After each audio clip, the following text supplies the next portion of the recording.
I'm just going to make a bracha.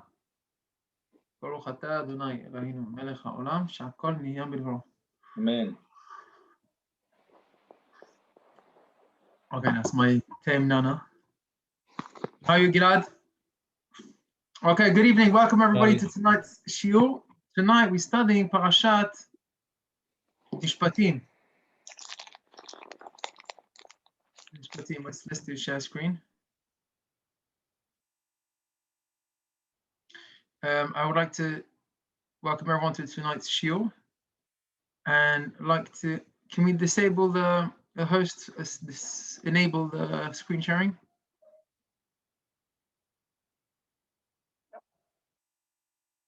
Can we put it on, please? I'd like to dedicate the shiur Le'oloi Nishmat Rivka Batshena Ruach Hashem Tenichena Bagan Eden, and like to wish refuah shelema for Kol Chalei Amo Yisrael, and בתוכם גבלנו מבת לאה מלכה, רפואה שלמה, אלישבע בת שבע בת רבקה, ממם תקווה וז'נים בת רוזט, and Claudine Wadchana Rochama, Kelner Fan Elhem, and for all Am Yisrael, שהיה רפואה שלמה, במהרה אמן. The study of the shiur of tonight, of the Torah, be in their merit for a speedy recovery. Now we study tonight in the Chumash. We says in the pasuk. Actually, I don't want to start from here. Okay, we'll start from here. Min hashamayim. וכי נצאו אנשים ונגפו אישה הרה. Two people have a fight. Okay, they get into a fight. This is what the Torah says. Ve'ela mishpatim. What's the judgment? What's the law? And what happens? We've got witnesses. We know exactly what happened. We know who started. We know who injured who. What is going to be the storyline? You're going to forgive me for this interruption. Okay.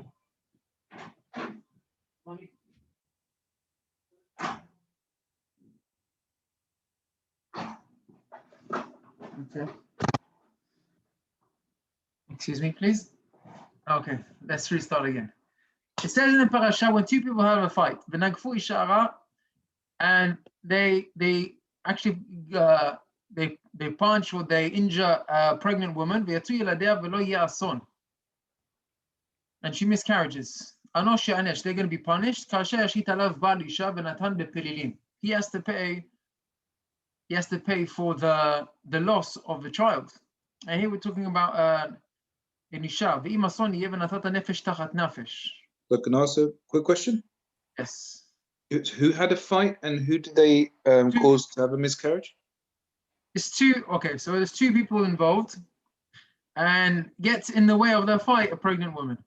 This is actually, I didn't prepare this part. The main part is the next pasuk, but I just bring it as introduction. Pasuk says if there happens to be an ason, a tragedy, and she gets injured and she miscarriages, v'natata nefesh tachat nefesh, which means a soul in place of a soul, literally. Or if they have a fight and one knocks out his eye and he blinds him in one eye. Ayin tachat ayin, you pay an eye for an eye. Shen tachat shen, a tooth for a tooth. Yad tachat yad, you injure his arm, you pay an arm under the arm. Regel tachat regel, gvia tachat gvia, petza tachat petza, chabura tachat chabura. This is the whole pasuk. Now, the Gemara explains, and the Gemara says, what does it mean, an eye for an eye? What does it mean, ayin tachat ayin? But מחליפים דמים. You pay for it. So excellent. Thank you, Gilad. Means you hit me, I hit you back. Yeah, but okay, so that's what I mean. What eye for an eye means, according to that Pikorsim, which means the Kofrim, those who the Tzedukim, they translate the Torah terminology literally, and they say an eye for an eye. That means you come to the court and you take out his eye. You say, he took out my eye, we take out his eye. But like Gilad said, the Gemara explains, it doesn't mean literally you take out an eye for an eye. It means the monetary value. Now, can you explain that? How do you define monetary value of an eye? So you see what's the market value of, I don't know if you can say it's slave or, there is a way to assess the price difference. Okay, so the Gemara calculates it like the price of a slave. Now, I'll tell you the question my 10-year-old son Aaron asked me the question. He said, Dad, how can you evaluate the money of an eye? No one's going to willing to take any money to replace the eye. If I ask you how much money are you willing to pay to someone to take out your eye, there's no money. So what do you mean you pay money for an eye? I remember a doctor, we're family doctors, Dr. Aziz, she told my mum, we had some, even when we were children, I don't know if we needed some eye surgery or eye tests. And she said to Tikva, when it comes to eyes, he said, you don't count money. You don't count. If for everything you need to do, you do it. You don't count money when it comes, she said eyes and when it comes to teeth. That's what she said. Whatever you need to do, you need to do. He said, there's no amount of money which can pay for someone's eye. So what does the Gemara say that you pay for eye? So now in calculation, the Gemara says, like Gilad said, you evaluate the value of a slave. Now, I don't know how much does it take to have a servant for an hour. Let's say you get a cleaner. So how much is it? I don't know, in England, maybe £10 an hour, something like that. 12, yeah. £12. Okay, so that's for 1 hour. So if you're asking for service for a whole week or a whole year, it could be a couple of £1,000 maybe to buy a servant. Maybe like say nowadays money. So that would be an able-bodied servant, but a servant who's blind in one eye would probably be half the price. Maybe is some of the things they can do. So the difference in price. 2 hands and 2 legs. Yeah, he's still got 2 hands, 2 legs. He can still do other jobs, but he's going to be obviously limited. So the price difference is the value he pays for the injury. Now going back to Aaron's question. And just to so over how many years the Gemara calculated? What the value for a slave? Yeah, because it's not usually you buy a slave for certainly okay, so it's different. Eved Ivri is 6 years. I don't know if it's the value of Eved Ivri. It could be that difference. It could be talking about. So it can't be the value of Eved Ivri. By definition, it can't. No, so I think we're talking about the Eved Ivri or Eved Knani. Yeah. But that's not the relevant purpose of the shiur. If we're going back to the question, and Aaron asked me, he said, let's say however you quantify the money, £500, £5,000, nothing's going to justify the eye. You've injured someone's eye, okay? So I want to refer you to this next pasuk. We're going to just skip a little bit. 1 second. Let's go to the last. Yeah. How do I get this on screen? Rabbi. Yes. Nothing can bring back an eye. Exactly. But if you do take out someone's eye, and you say to them, look, I'm really sorry, but I'll give you money. Obviously, they're going to say, well, I'm not going to get my eye back. But if you say to them, well, look, I'll give you £5 million, say, they'd be obviously they're not. It's different, okay. But here we're not talking about that kind of money. Even when the Gemara says money, we're not talking about £5 million. It's no compensation that amount. It's maybe like £500, maybe it's 5,000, maybe £15,000. Okay, but it's not going to be much more than that in today's money. So, and whatever money is, it doesn't justify the eye. So I'm going to explain to you, and this is really fundamental. Okay, look at this pasuk. This is the first opening pasuk of this week's Parashat. Ve'ele Mishpatim asher tasim lifnehem. And you see Gilad is nodding.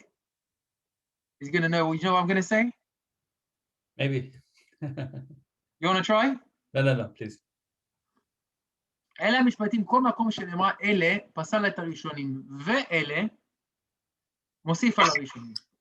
That means Rashi is asking a question. If you can you see my mouse? Okay, this is the pasuk in the Torah. And it says, and these are the mishpatim, the laws, the judgments, asher tasim b'lifnehem, you're going to put before them. Now Rashi asks the question over here. What's this first letter? The Vav.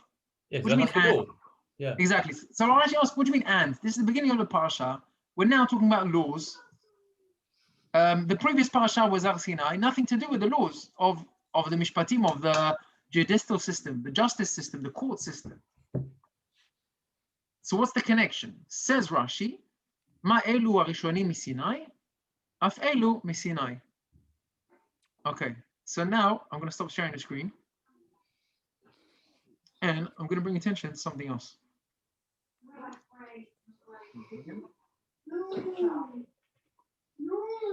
So someone wants to mute the.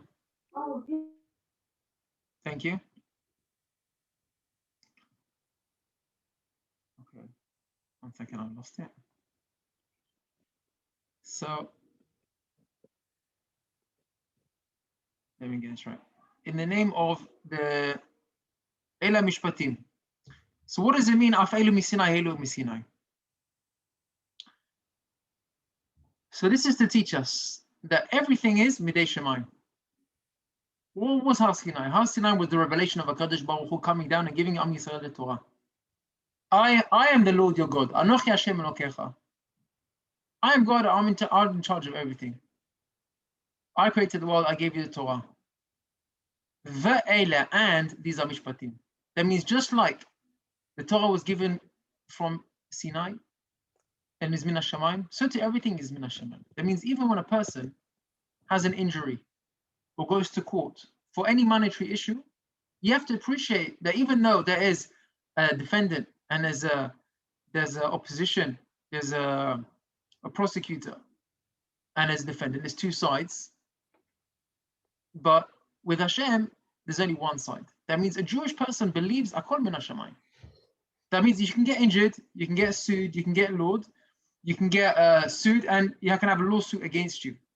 Okay, and it could be that you're right, it could be legally wrong, but either way, you have to appreciate that it's between you and God. Now, you are allowed to sue back, you're allowed to go to court, you're allowed to defend yourself, you're allowed to even sue, you're allowed to go to the doctor. We have to appreciate that everything is Min HaShamayim. Even the Pasuk says, V'rapo yirapeh. This is the Chafetz Chaim says, which means, what do you mean you're allowed to go to the doctor? And that says the Chafetz Chaim, what's the chidush over here? Now you might think if a person gets ill, that's Min HaShamayim, so maybe you're not allowed to go to the doctor. Because Hashem wants you to be ill, go pray. The Torah says, no, you're allowed to go to the doctor. Now, when does the Pasuk say, Rapo yirapeh? When two people fight. When two people fight and you have an injury, so you pay the medical costs, and you're allowed to go to the doctor to get cured. Says the Chafetz Chaim, from here I learn, Rapo yirapeh, that it's from God, that I'm allowed to go and get cured. Maybe I'm only allowed to go to the doctor if someone else injures me. Then I can go to the doctor. But if God injures me, then it's from God. Maybe I shouldn't go to the doctor. And there are the Tzedukim, there is some religious, not Jewish beliefs, that if a child is born with a defect, they don't cure it. They leave him disabled. Even though you can have an operation and make him better, they leave him like that. No, that's how he was created. That's wrong. The Torah teaches us that if there is a procedure that you can do, it's kosher procedure, we get it done. Says the Chafetz Chaim, so why do I learn from when two people fight that I can go to a doctor? Because even if someone else injures you, that is from God. That's how you look at it. You can go to the doctor if someone else injures you, and even if it's from God, it's an injury, that means there's no fight. Somebody became ill, you're allowed to go to the doctor. And that's to teach us that however a person gets injured or loses money, everything's from HaKadosh Baruch Hu. So even this person who loses an eye. So why pay? 1 second. Why even pay? Somebody, I can't hear you, Yaakov. Why pay? Oh, why pay? So okay, so let me just explain first my point, then Yaakov's question, and then I'll answer Yaakov's question. So the point is that even a person is allowed to go to court and sue someone for injuring him, but he has to remember that it's from HaKadosh Baruch Hu. And HaKadosh Baruch Hu sent him that injury and sent him that law, and any money he lost, it's Akol Min HaShamayim. That you're allowed to go to court and take that what you rightfully deserve. Now, when we put it into that proportion, so when you're paying whatever £1,000 for an eye, it doesn't replace the eye. The eye, a person has to realize that's from HaKadosh Baruch Hu. That's what I'm supposed to deserve. That's what I get by the monetary value. That's also becheshbon min hashamayim. That's what you're supposed to get. And I explained to my son Aaron that there's two separate things, and you can explain this to a 10-year-old, and you can understand it to his, on any level. And Yaakov asked, why does he have to pay? If it's min hashamayim, that this person's meant to lose his eye, so why does the one who punched out his eye, why should he pay? He punches him, min hashamayim, you deserve it. He says no. But it says a person is responsible for his own actions. Any action which you do, you have to pay for, which means you have to separate two different things. What happens to me is min hashamayim, okay? He's got his own issue with God. His issue, he needs to pay. His kapara, he needs to pay for what he's done. And everyone is responsible for his own actions. I can't do anything to other people. And I will have to be responsible for what I do to others. And I'll be punished, and maybe I have to pay damages. But whatever happens to me, that's min hashamayim. So it's two separate accounts. Yaakov, does that answer your question? Jacob, you satisfied? Yeah. No, sorry, I was on silent. Sorry. Okay. No, you satisfied with the I'm answer. thinking. So I'm moving on. And maybe I've said this before, but this is my favorite, so I'm going to repeat it again. The Gaon Vilna.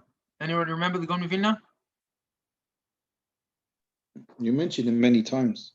Okay, so the Gaon Vilna. Last week's shiur, we spent about 10 minutes just explaining the lineage of the descendants of the Gaon Vilna, and he is called Gaon, is genius of Vilna.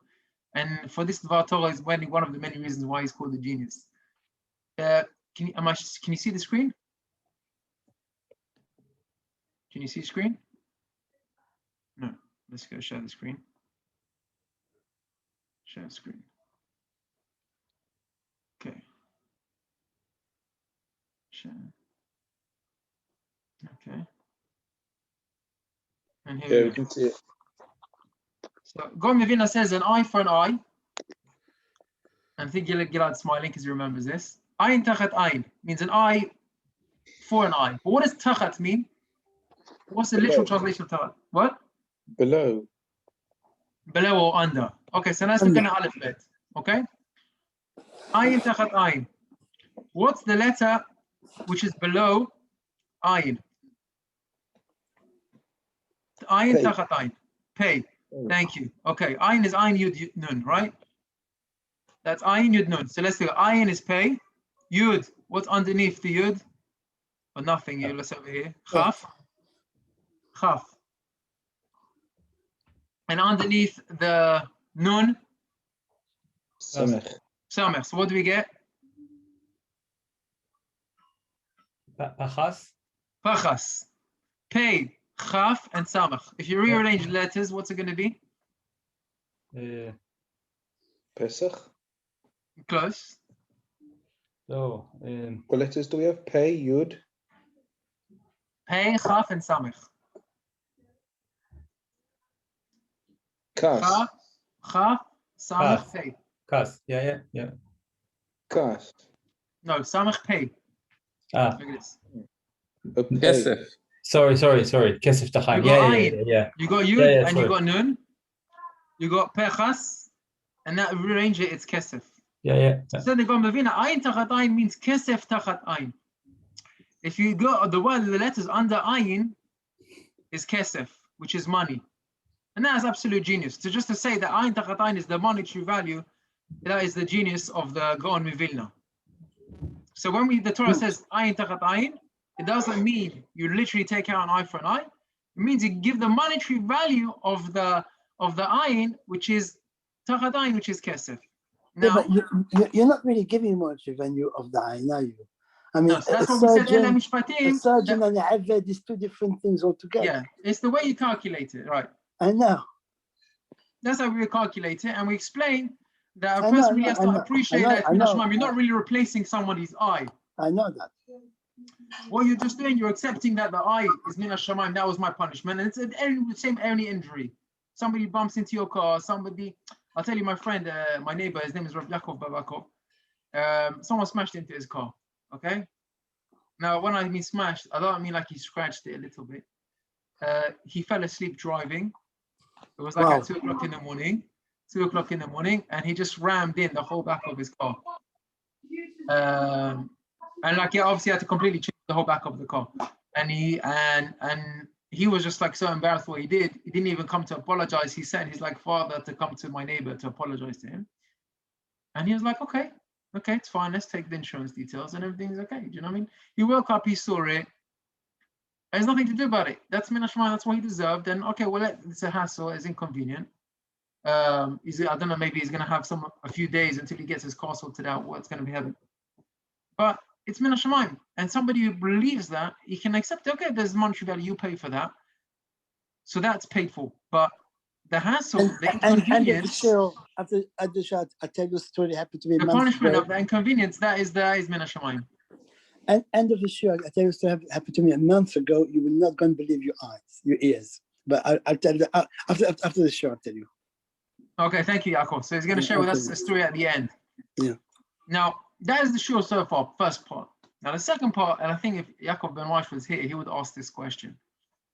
He would say to me, Rabbi, very nice, Gaon Vilna ayin tachat ayin. But if the Torah doesn't mean that you take literally an eye for an eye, so then why does it say eye for an eye? Just say money for an eye, because that's what you mean. The halacha is you give money, okay, and very nicely you explain the Gaon Vilna has a remez for it, that it should mean money. But if that's what you mean, then say what you mean. Why do you say something that you don't mean and then tell me a whole gematria, different letters of remez into the Torah? Say what you mean. No? Do you agree with me? Yaakov would ask that? He would probably ask that question. Okay. Probably. Yes. But it's a good question. Actually, there is a different question, because there is a. At what point the Torah is saying that actually people shouldn't fight, or how do Jews come to the point that they can even fight with their hands, fight one another? Exactly. Okay. Absolutely. So that didn't happen. So it can also mean, first of all, halachically, a person can get drunk and can be sameach at certain times. The Torah is realistic. Okay, could be also realistic. No, but there's truth in both sides to what to learn to it. There is what to learn from the story. And maybe first I'll answer it, but this question is actually posed by the Chazon Ish. Okay? Chazon Ish in Kovetz Igros, he wrote a series of letters which is printed as a book called the Letters of the Chazon Ish, and in Hebrew it's called Kovetz Igrot Chazon Ish. He was one of the great minds of the previous generation, maybe 50 years ago. I think he was the first chief rabbi, or no, he wasn't a chief rabbi. Or the leading Ashkenazi rabbi. Yeah, it was one of the leading in the beginning of the state of Israel. Actually met with the prime minister a few times because he was recognized as the true leader. And there's amazing stories about him. But he explains this idea.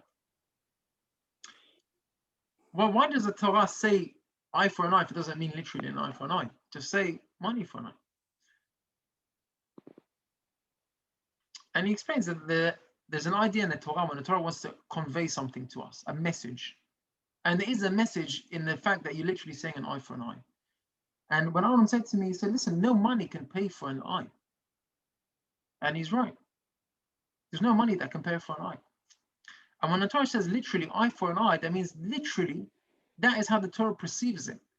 If you've taken out someone's eye, that's what you deserve. Figuratively.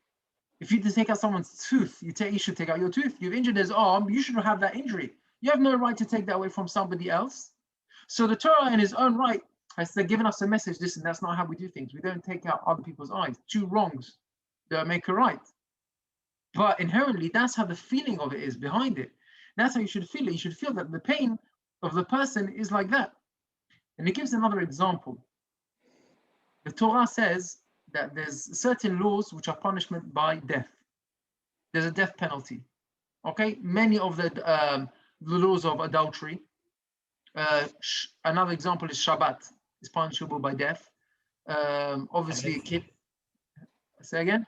Chametz. Chametz is karet. We don't actually kill anybody if we think chametz. But it's karet, it's chamur on a different level because it's mitzvot aseh. It's one of the two mitzvot aseh which is karet. The other one is being brit milah.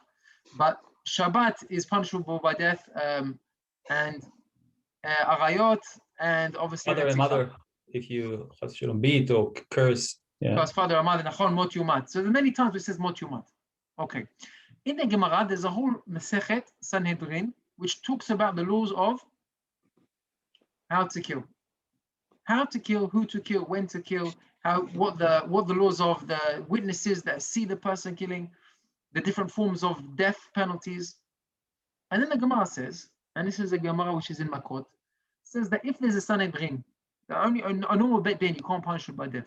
There has to have a Sanhedrin of a list of 23 is a minimum for Dinei Nefashot. That means 23 Dayanim have to judge this person, and there has to be 2 kosher witnesses in order to punish people by death.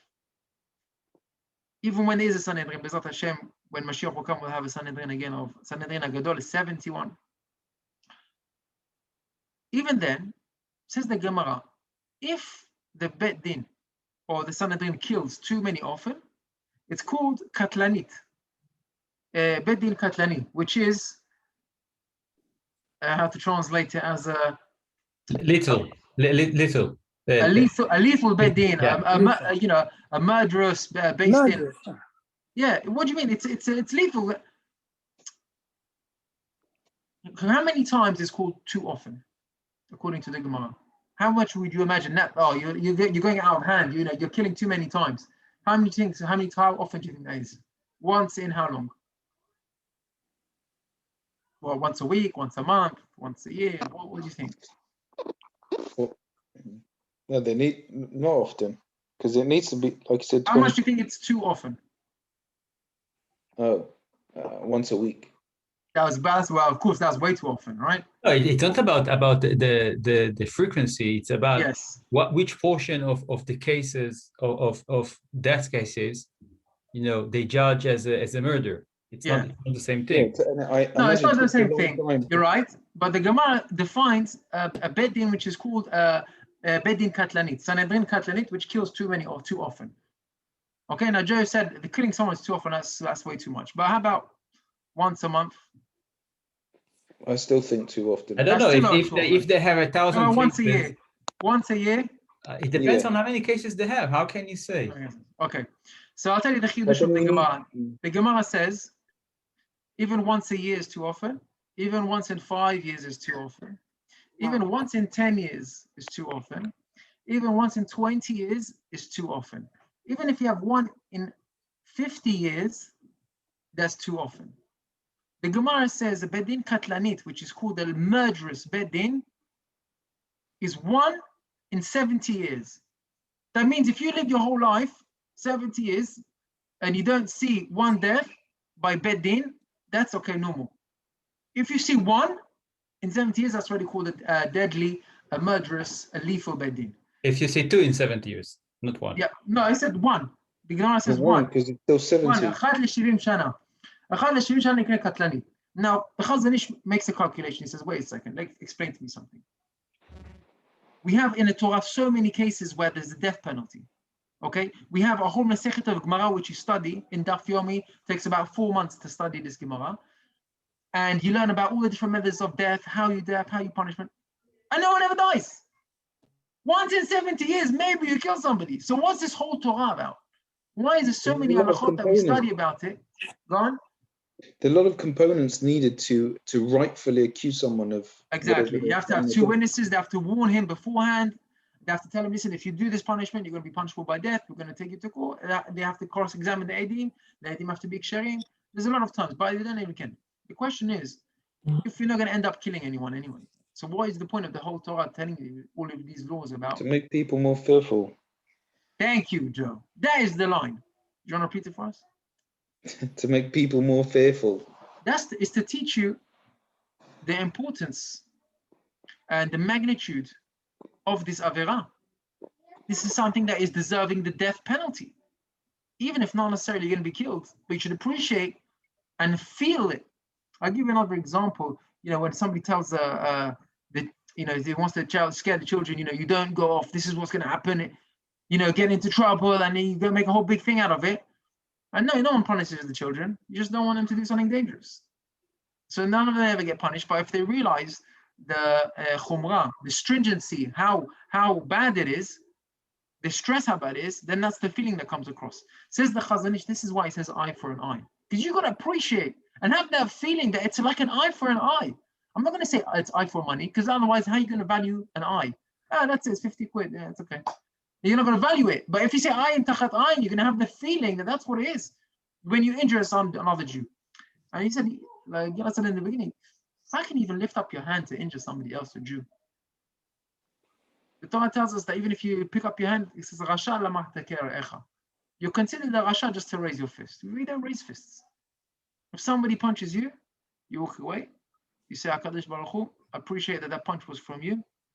And please, in that reward for me getting punched in the face, and I appreciate it from you, I want refuah shelema for my family, for my friends. I want to have a Yeshua for Am Yisrael. Please bring Mashiach. And that's the most powerful tefillah that you can get. If you recognize that comes from HaKadosh Baruch Hu. And this is what the whole Parashat is about. Ve'la Mishpatim. And also these laws is from me, from God. And this is really a high level. Somebody can go to a court of law and lose a lot of money and turn around and say, okay, this is what God took away from me. and still look at the other person in the eye and say, okay, this is it. I don't know if you deserve it, but obviously God doesn't want me to have it. This is a tzaddik be'emunato yechyeh. That means a tzaddik who lives with his emunah and faith in God and the Kadosh Baruch Hu. So that was the Chazon Ish and my son's question. Now I want to share your unbelievable story. And I'm going to introduce you to this Sefer. Can you see? Can you see on screen? It's in and out because the picture. You see what it's called, Gilad? Otzer Pelot HaTorah. Yeah, excellent. Otzer Pelot HaTorah. Unbelievable book. This is I don't know if you can see this even. It's one fat book. Yeah, one fat book, only on Sefer Shemot. And he says a few cool stories. I'm going to just share with you 2 or 3, and I'm going to tell you my favorite. You decide what your favorite is. Unbelievable. Ayin tachat ayin. Listen to this story. This is called Mumar. Mumar is somebody who's a heretic, doesn't believe in the Torah. In the times of Rav Shri Gaon. It's brought down from one of the Hasidic sources of Israel. Unbelievable story. True story, written down, documented. He said there was 2 brothers that had a Yerusha, inheritance. And the father, he said, listen, I've got a lot of gold, silver, assets, furniture, properties, but I've got one which is more valuable than everything. Do you know what it is? It's a Sefer Torah, which was written by Ezra Sofer. That means from the time of the Nevi'im, from the time of the prophets, at the time of the second Bet HaMikdash, I have the Sefer Torah, which is him. And here we're talking about, at the time of Shri Ragon, is the Geonim, is more than 500 years ago. And he was talking about it, that he had the Sefer Torah for over 1,000 years old. And this is my 2 assets. I'm going to split up between my 2 sons. One gets the Sefer Torah, the other one, he gets everything else. All the gold, all the properties, everything, all that, that's it. But that's how I'm dividing it. Because obviously nothing's going to compare to Sefer Torah. So one gets the Sefer Torah, one gets everything else. Now everybody can ask himself what he's going to go for. But these 2, they didn't know how to decide, and they went to the Beit Din. Okay, both of them wanted to do the right thing. So the Dayanim said, listen, we can't split a Sefer Torah. You can't divide that in 2. One gets a Sefer Torah, one gets everything else. We're going to do a Goral. What's a Goral? We're going to do we're going to do a lottery. Okay, but in English we say we toss a coin. We're going to do heads or tails. One gets a Sefer Torah, one gets something else. We'll do a lottery. That's how it is. So one of them got the Sefer Torah, and one of them got all the rest. Now the one who got Sefer Torah, he was so happy. He made a simcha. He said, "This is the greatest day. What a treasure I have." Sefer Torah from the time of the prophets, over 1,000-year-old Sefer Torah, and it's not just a Sefer Torah from a shul. You know, it was written by one of the great prophets, Ezra Sofer himself. Samach simcha gdola, and the other one, itztaer ad meod. He was so he felt so bad, and he felt like he lost a big loss, even though he had so much gold and silver and properties, but it's nothing. Yeah, what do you mean? You're giving me $1 million, but I'm losing $1 billion. Okay, that was it. Now there was one guy who was a heretic, and he was just so furious. He said, like, how can he feel so bad? He was really angry about the one who lost so much fortune and riches for Sefer Torah. It's just a book. It's just a Sefer, it's a scroll, and it's an old one. And he got really annoyed about it. And he did something, and if it wasn't written down, I wasn't going to say this. He said he went into the Bet HaKnesset. After they had the whole party, Simchat Sefer Torah, Achnasat Sefer Torah, and he hid in a corner. They locked the Sefer Torah, and he was inside. He came into Aron HaKodesh, he opened Aron HaKodesh, and he opened the Sefer Torah, and then he, on purpose, he changed the letter in the Sefer Torah. And he was a kofar, he was a heretic, and he was saying, he changed the letter from the one from 1,000 years, from the original. from the one from the prophet of Ezra the Sofer, Ezra the prophet, and he took that old Sefer Torah and he wanted to make it pasul. And how did he make it pasul? This Rasha is a pasuk in this week's Parashat, Va'avadetem et Hashem Elokechem, which means you should serve Hashem your God. Va'avadetem is with the ayin, from the lashon eved, servant. and he changed it, the ayin to an aleph, which means like lashon aveda, the avadetem of when you lose something. So chas v'shalom means v'avadetem elachem, you should lose Hashem your God instead of serve Hashem your God. And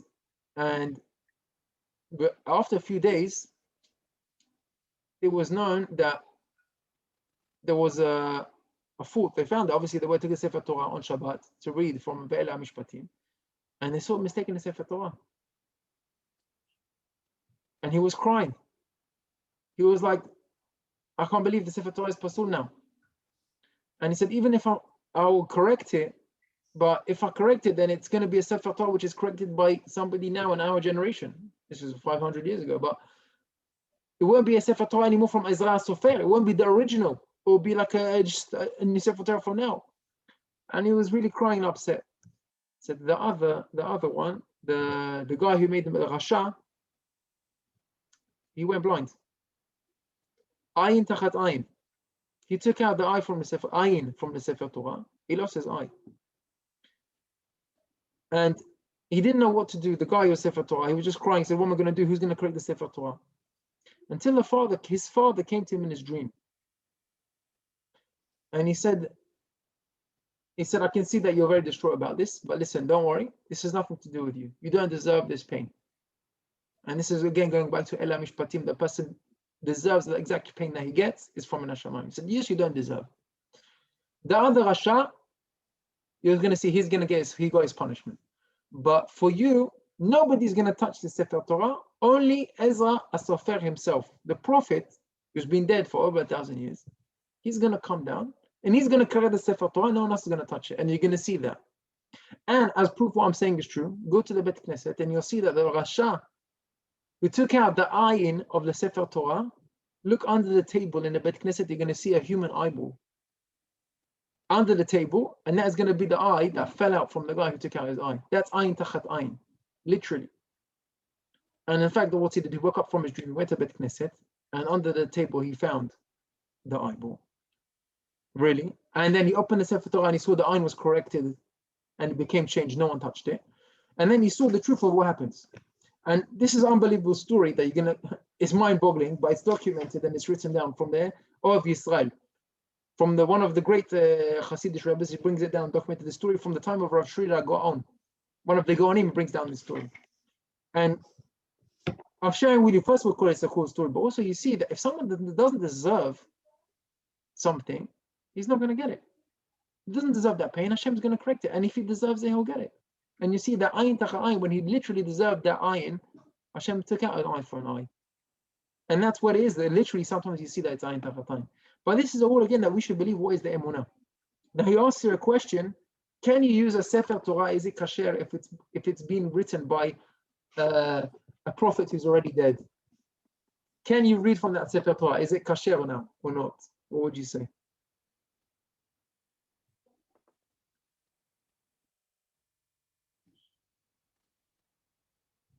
Rabbi Kiva Eger, he says you have to have somebody that is obligated in the commandments to write the Sefer Torah, right? Can you have a goy correct the Sefer Torah? Goy, can you correct the Sefer Torah? Like an Ariel? A goy, yeah, non-Jewish person. No, why not? No, but there is difference between Ariel and not. And not Ariel. There is a difference. But he's not Jewish. He's not Jewish. He's not Jewish, and he done Brit Milah, but he's not Jewish. Can he correct the Sefer Torah? I don't think so. I think that it's no, he cannot. I cannot, and I like no, but why not? Because he's not a Jew. He's not commanded in the Torah. So he cannot correct the Torah. So Rabbi Kiva asked a question: if somebody who's not commanded the Torah cannot correct it, what about if someone is dead? Is someone dead commanded in the Torah? No, he's dead. So can he come and correct the Sefer Torah? Why isn't he commanded in Torah? Because he's dead. But it's that's the question of Rabbi Kiva Eger. Yeah, you have to be. I mean, we live forever, right? You have to be alive. Oh, so he explains like this. Bring down from Sefer Hasidim. There's a Gemara called in Ketubot, which talks about a story about Rabbeinu HaKadosh Rebbe, Rabbi Yehuda Hanassi. When he died, he carried on. He had a widow, Almana, And he came back every Shabbat and made Kiddush for his wife and for his family. Every Shabbat he would come back and make Kiddush. Because she was on her own, she didn't have enough to make Kiddush, and he was holy enough. And the Gemara tells a story that one time one of the neighbors found out and heard him making Kiddush, and she started telling everyone, and then he stopped coming.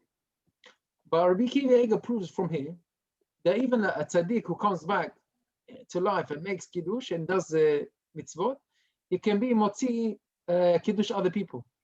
And he brings a right proof from here that the Sefer Torah which Ezra wrote or corrected even when he died is still kasher, because he brings the pasuk B'matim chofshi.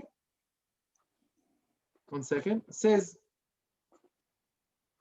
Reshaim b'chayim nikrim metim v'tzadikim b'mitatam nikraim chayim, which means righteous people even after they die they still called alive, and that's why he's considered still alive and he can still be kasher.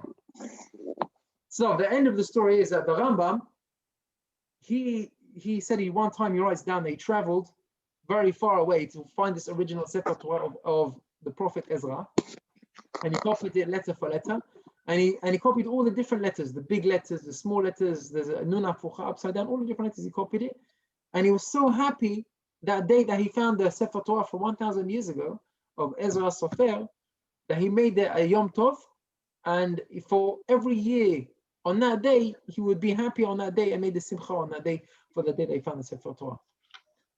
So that was an unbelievable story. I'm going to show you two other short stories, and then we're going to do some halacha. People talk about Rosh Chodesh Adar. So one quick story from the Shvut Yaakov, Rabbi Yaakov Reisher, also on the theme of Ayin Tachat Ayin. He was Av Bet Din Dayan in Minsk, and he suffered from eye injury or eye pain or eye disease, and he was going to go blind. And he was really, he's like, for Talmid Chacham, obviously for everyone you can't imagine the pain of not losing eyesight. But when somebody his whole life is just to study and he can't read and he can't learn to see with his eyes, it's the most painful thing for him. And he cried and he prayed to HaKadosh Baruch Hu and he made a neder. What was his neder? This Rabbi Yaakov Reisher. He said, I'm in the middle of writing a sefer on En Yaakov, which is all of the Gemara of stories, Agadot of the Gemara. It's called En Yaakov, which literally means the eye of Yaakov. And I'm writing a commentary on all of these Gemarot. Now, the stories in the Gemara, they're not just like stories, bedtime stories we read in primary. It's deep stories which are supposed to teach a person the way of life, way musar, way to live, way to feel, teach you Yirat Shamayim, Emunah. And he wrote a commentary on this. And he made a neder to HaKadosh Baruch Hu, if you save me from this illness, I will write my commentary. And he wrote the commentary Iyun Yaakov. And in fact, his tefillot were heard, accepted his prayers. The king to his city was a famous professor, doctor, and he healed him in both his eyes. He fulfilled his neder, and he wrote his whole pirush, as commentary on En Yaakov. He continued it. Now, you might not find it an interesting story, but it is for me. I have a friend, Rabbi Yosef Chaim Koskas, my friend who landed with me in college. And his father, he had the disease of cancer in his eye. He had an eye operation. And I don't know if you can imagine what it is in the eye. Obviously, everything's very sensitive there, and I don't know what they did. But he had impaired vision for a couple of months. He went to Reb Chaim Kanievsky.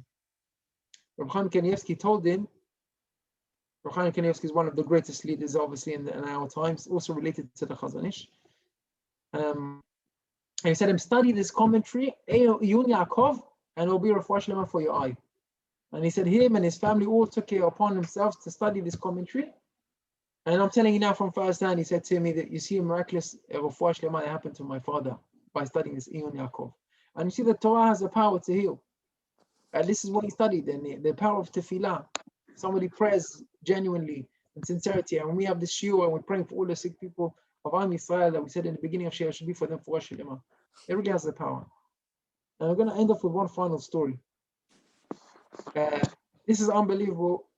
Again, unbelievable story from the same book of Otzer Pleot Torah. He said there is in Yerushalayim, if anyone beans, there's a place called Har HaMenuchot. Al Menachot is just next to Hanof, and it's like a city of just like a graveyard. But it's not just like one graveyard where it's like 1,000 graves. It's like a whole mountain. And like you drive around in a car, driving around this mountain until you find a grave there. It's just this, I don't know, maybe hundreds of thousands of graves. One of the graves there is one of the big tzaddik, Rabbi Aaron Mibels. Next to him, somebody not famous, Talmid Chacham, and his name is Chassid Rabbi Eliezer Yosef Lederberg. Now something unusual is written on his tombstone. Now usually written, he was a good man, he was a good father, he did a lot for the synagogue, for the yeshivot, or if he was a Talmid Chacham, he did that, or if he gave tzedakah, they said he gave tzedakah. Whatever he did, chesed, they would write that on a tombstone. Something unusual written on his tombstone. What does it say? And it says there that this man, he studied the Masechet, two Masechtot, one called Betzah, Masechet Yom Tov, and Masechet Rosh Hashanah. He studied it a number of 4,000 times in his lifetime. And he died on such and such a day. Now, if you appreciate what does it mean to study Masechet 4,000 times, let's just put it into proportion. If you study Daf Yomi, and if anyone learns Daf Yomi, it's one Daf of Gemara every day. It's super fast, okay? If you study Gemara in Yeshiva, you do maybe one Daf in a week, you study properly, but if you're on the level, and everyone should aspire to one day be on the level of doing Daf Yomi once a day, Daf every day. If you do these two Masechtot, Daf Yomi, it takes 2 months.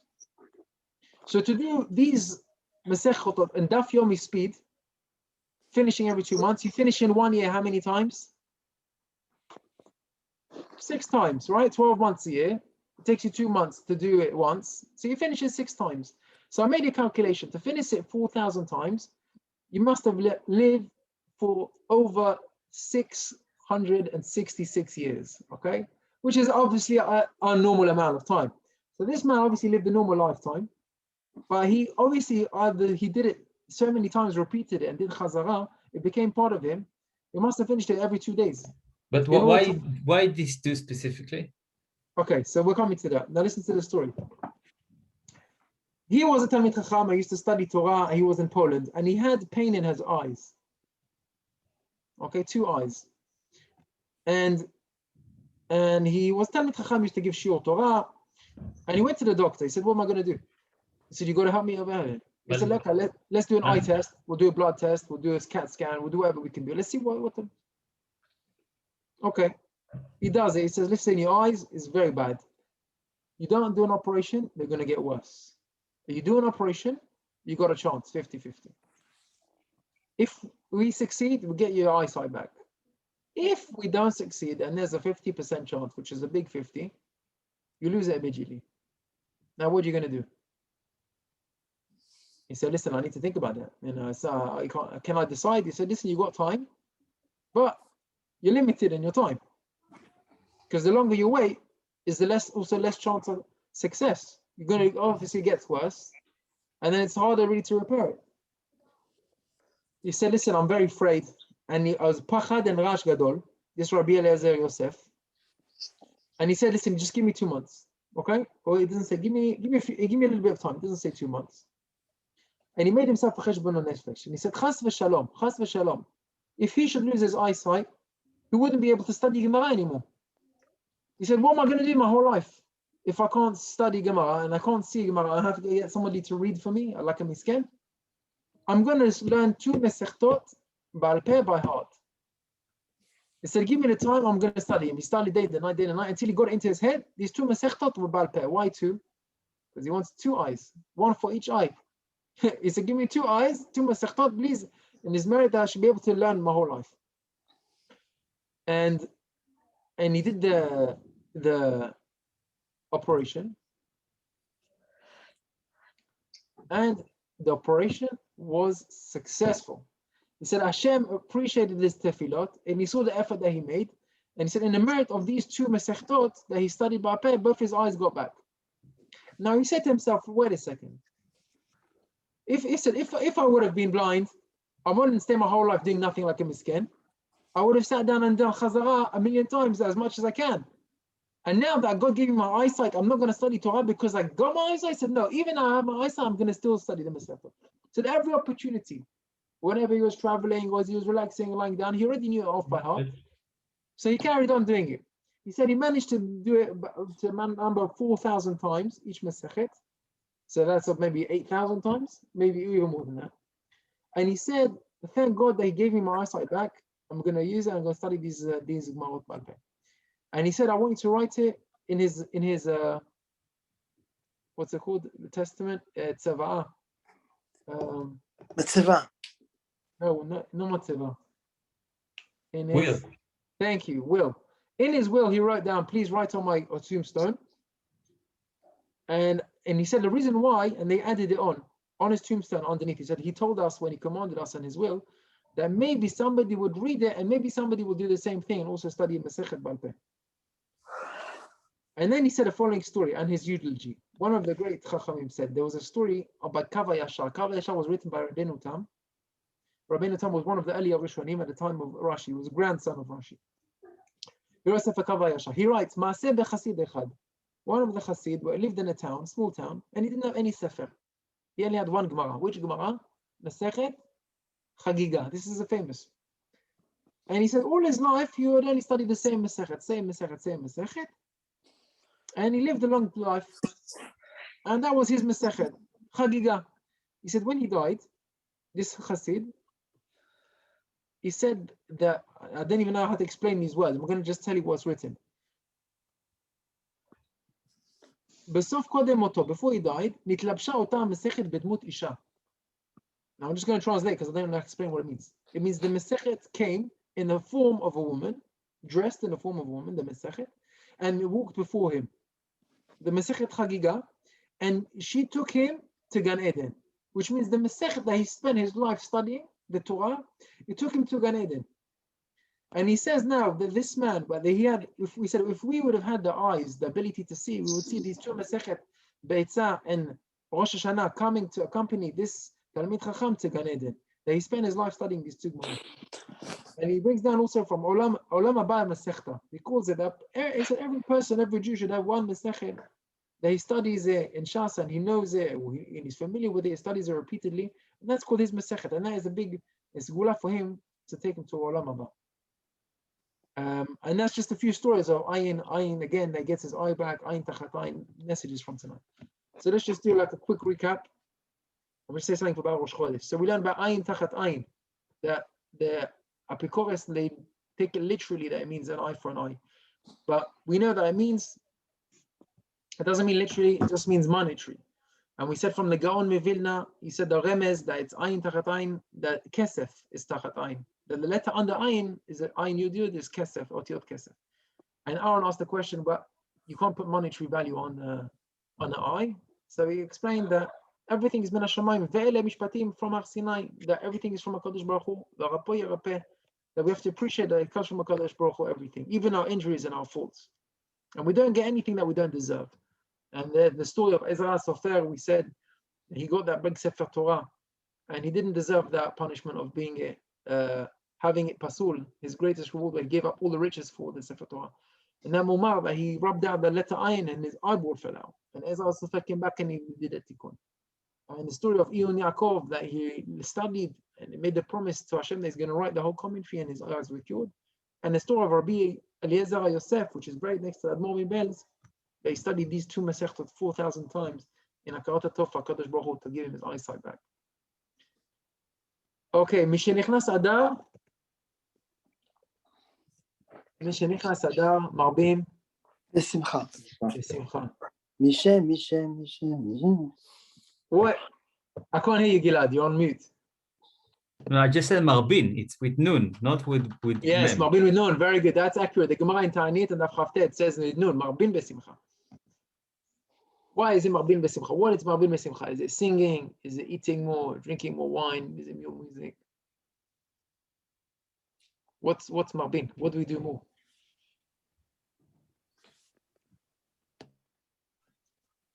So I'm going to share with you the Zohar Kadosh. Unless you want to tell me something, you have your own idea. What's Marbin Besimcha? Like every month, just extra, the extra excellent. mile. That means a big mitzvah גדולה להיות בשמחה תמיד. And somebody who's in simcha is going to be matzliach in everything that he does. And Mao says you miss simcha all the time, but here's extra simcha. So what do you mean? You mean smiling. Smile more often. That's what you mean? Oh. Everything, whatever you can do to. Yeah, but I don't think, I think there is something, so we say marbim besimcha, but it's simcha that need to come from bitachon, yes? From bitachon al Kodesh Baruch Hu.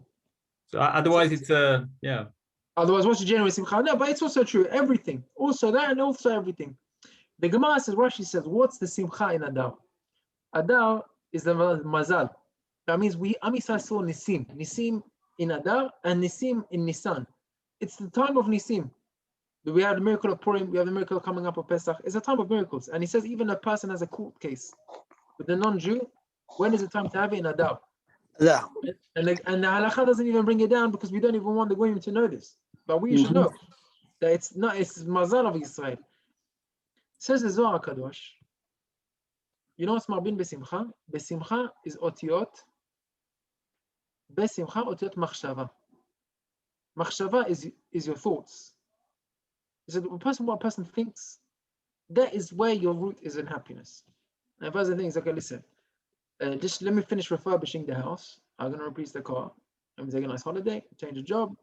I'll lose a few kilos. I'll be slim, and then I'll be happy. Yeah, that's my simcha. I said, no, that's not your simcha. Your simcha is your machshava. A person should think. And he brings down this in Sefer, and the Sfat Emet. He says that I only appreciated this after I got a few presents from HaKadosh Baruch Hu. And when he means presents, he's talking about his own illnesses. After a person certain age, a person realizes you appreciate life more because you realize you don't take your health for granted anymore. And he said he had a few personal diseases and he calls them presents. And he said, I realize now 100% that a person, all his happiness is in his mind, is in machshava. Right? Well, don't you think now we should appreciate what Hashem hasn't given us the virus, or we've got away from it? And absolutely, don't you think absolutely. Isn't that part of it as well? Everything. Everything that you think about, to appreciate the goodness of God. To think about what you have, not what you don't have, what you have. And if a person would appreciate how much God thinks about him, and how about every second God is bringing us abundance, right? What we have, Hashem repeatedly, if we wouldn't deserve it, Hashem will take it away from us. That means every second that we still have it, Hashem is re-giving it to us again. That means again, I get my health back again, and again, I get my assets back, and again, I get my family and my friend. So in Chodesh Av, that means we are happy, but not so happy. Okay, listen, in Av, we talk about Av. Okay. What is in In Adar, we talk about Adar. But Machshava, no, but it's true. You think about the Simcha, we have time for when you see him, we have to think about the Bitachon we have in HaKadosh Baruch Hu. You know, if you think you're living with Hashem, you're living with life, you appreciate what you have, it literally brings you to happiness. And it's not fake, you're not fooling yourself, you're not, what's called, you're not brainwashing yourself, you're not fooling yourself. It's true, you're literally happy. You're living a contented and happy life. And that is really the happiness of it. And happiness is within. And then maybe if I should say this or not, but it's the Torah that I heard it this week. There's somebody from bring down a study of the community. How should I call that? It's called the pride community in Hebrew. I don't know how to say it in English, how to call that. They always look at the external. They look for the external happiness of themselves. And they live together, man and man, woman and woman. This is their company. They go around flags, they walk around all happy. He said they made their own survey of these happy people.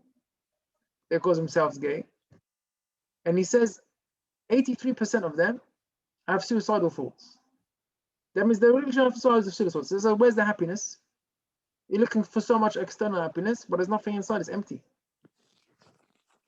But he says that if you look in the religious town of Eretz Israel, where there's Bnei Brak, where there's an ear of Torah, and you see that in the city, there's no traffic lights on Shabbat, nothing.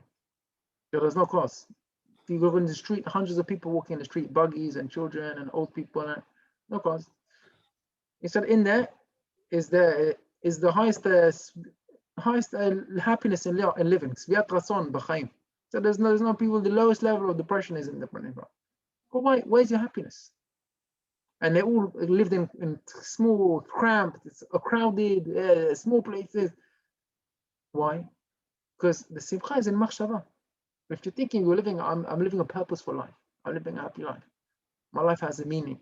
Every time I make a bracha, it's a meaning. Every time I have a shiur, it's a meaningful life. That's a happy life. Yeah, I think there is something deeper here, or more. You want to share with us, B'chavod? I think I thought that was quite deep, but if you have something else, B'chavod, share with us. But there is something, because when you're busy with machshava and you're busy with the sechel, by definition, you subdue the nefesh be'emit. So you are less subject to the slavery to the nefesh be'emit when you're busy with machshava. And that's where you can actually, if you connect it to Zohar, you can actually even be above nature and above mazal, if you think about it. But obviously, when you're busy with machshava, so you are free. Yes, you are. Yeah. And he said that, in fact, that's the only thing that a person is fully in control of. That means everything else that can happen around you, you're not in control of. Well, the only thing that you are absolutely in control of is your thoughts, is your machshava. And a person can control his thoughts. And this is what I'm telling us, Marbim B'Simcha is you just control your thoughts of your machshava. And he said that if a person thinks about how much Hashem loves him and gives him every second good life and happy life, and he realized that his whole thought is connected to HaKadosh Baruch Hu. He said he can always lift up his spirit and lift up his happy life. And I heard this from somebody as well. I know somebody who had a very difficult life, very difficult upbringing, and grew up literally without, okay, I don't want to say too many things, but difficult life in every level, like no family and health problems, and this person said to me, I really believe and I truly believe that all happiness is just in the mind, and I've learned that, and I truly believe that. And the person said it to me with a smile, and this is the Zohar HaKadosh, Marbim B'Simcha. So if we're talking about the tzaddik be'emunato yechia, to live with the emunah and live with simcha, and B'ezrat Hashem bizocher for nisim. Oh, last thing I forgot to say. Tonight is Rosh Chodesh. We got Rosh Chodesh. So first of all, Kol Hatzot Rosh Chodesh is on HaKadosh Baruch Hu, like Yom Tov. So I don't know if this restaurant is closed, is open, but if you're spending for Shabbat, Hotzot Shabbat is on HaKadosh Baruch Hu. And this week we got Rosh Chodesh and Shabbat together, and Shabbat Shkalim, which is 3 different Kedushot together. So that's a tremendous time. And also the time for praying is Rosh Chodesh Adar. Because the whole Chodesh of the Mazal is on the head in the beginning, and it's a big time for reading, for praying. And I saw down even bringing in the Sfarim to even read the whole Sefer Tehillim on Rosh Chodesh Adar. And today we have 2 days. We got Friday and Shabbat. It's a big time to read. He says to read the whole Sefer, but any prayer, even some parts of Tehillim, whatever person can do. I mean, when it's Shkalim, so we read the Maftir Haftara this Shabbat of Shkalim. Yes, this Shabbat is Shabbat Shkalim. Read Haftara for Shkalim and Haftara for Rosh Chodesh, and we got 3 Sefer Torah, Shkalim, Rosh Chodesh, and Parashat. So it's a special Shabbat, and you buy extra food and extra mat'amim and enjoy your Shabbat. Wish everyone a Shabbat Shalom. And for all the married men that's invited for a shiur halacha, we're going to do Vilchot Mishpacha. Okay, we're going to Shabbat Shalom. We're going to start the recording. Shabbat Shalom. Thank you. Thank you all for joining us.